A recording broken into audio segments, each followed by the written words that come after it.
And that is why I'm here today.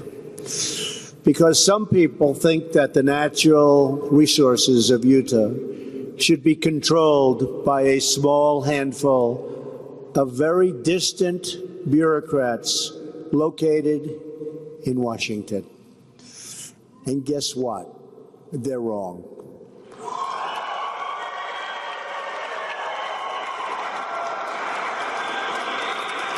The families and communities of Utah know and love this land the best, and you know the best how to take care of your land. You know how to protect it. And you know best how to conserve this land for many, many generations to come. Your timeless bond with the outdoors should not be replaced with the whims of regulators thousands and thousands of miles away. They don't know your land, and truly, they don't care for your land like you do.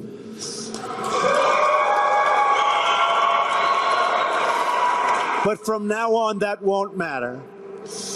I've come to Utah to take a very historic action, to reverse federal overreach and restore the rights of this land to your citizens.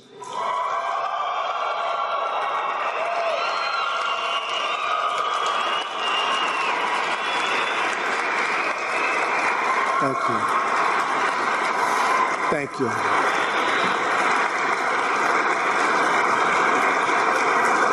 Thank you. But before I began, because I understood how big it is, I'm a real estate developer. When they start talking about millions of acres, I say it again? That's a lot. So before I began, I met with Senator Orrin Hatch, who loves Utah and loves the people of Utah. I called Senator Mike Lee, who loves Utah and loves the people of Utah.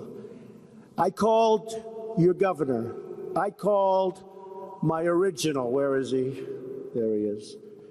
I called all of the friends that I have in Utah.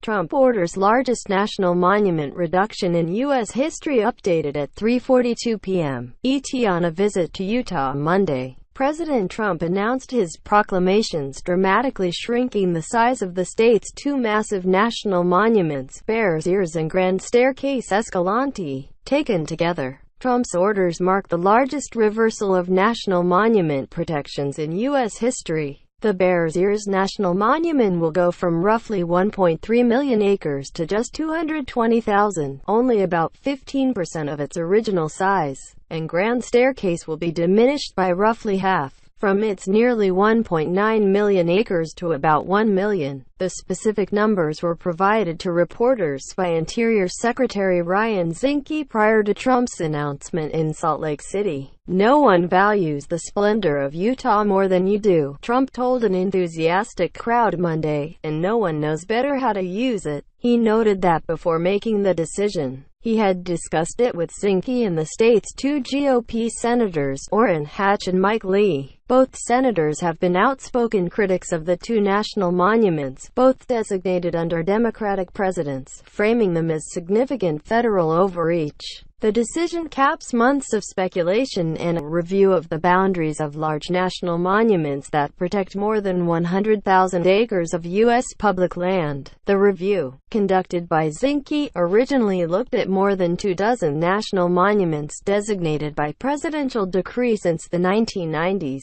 But Utah, with its new Ears Monument and the Grand Staircase National Monument, has always been at the center of the debate, and largely what spurred the review. Trump's predecessor, President Barack Obama, created Ears shortly before leaving office.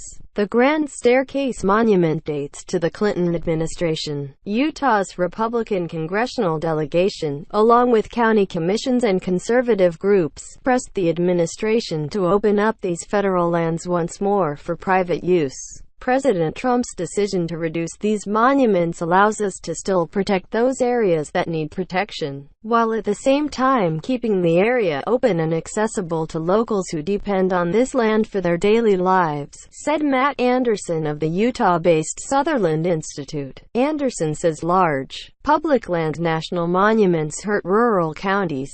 These areas already have large amounts of federal public land, he says, where cattle grazing, mining and other types of private enterprise are heavily regulated.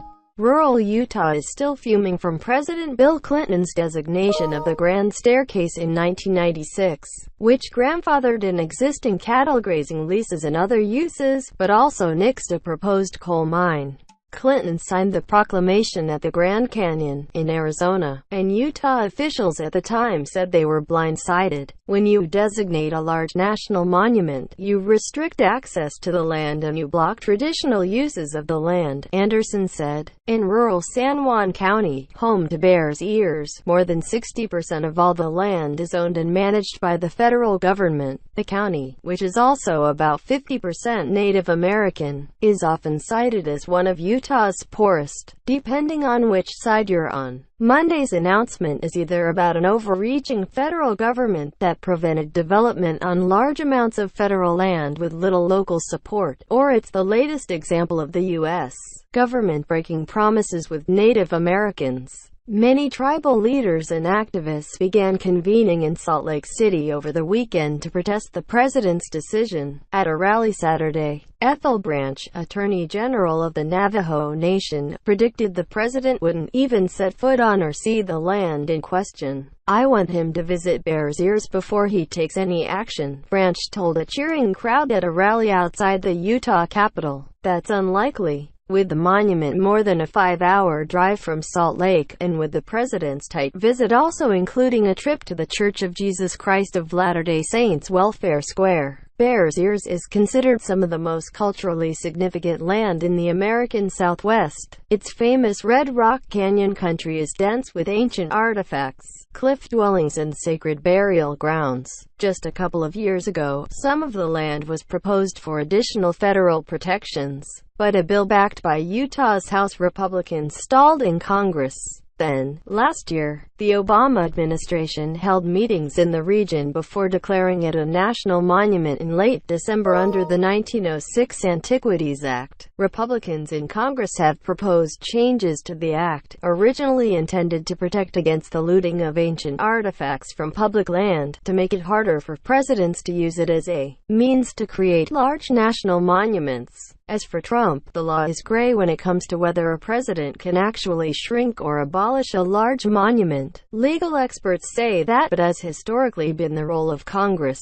Meanwhile, 16 presidents have used the Antiquities Act to create public lands monuments. Environmentalists fear the decision could set a precedent for future presidents to unravel protections on federal land. "There's a lot that might not survive the next couple of years, but our public lands legacy is certainly teetering on the brink here," said Matthew Kohler of the Wild West Institute. Several environmental groups and tribes have already announced they plan to sue following Trump's announcement Monday.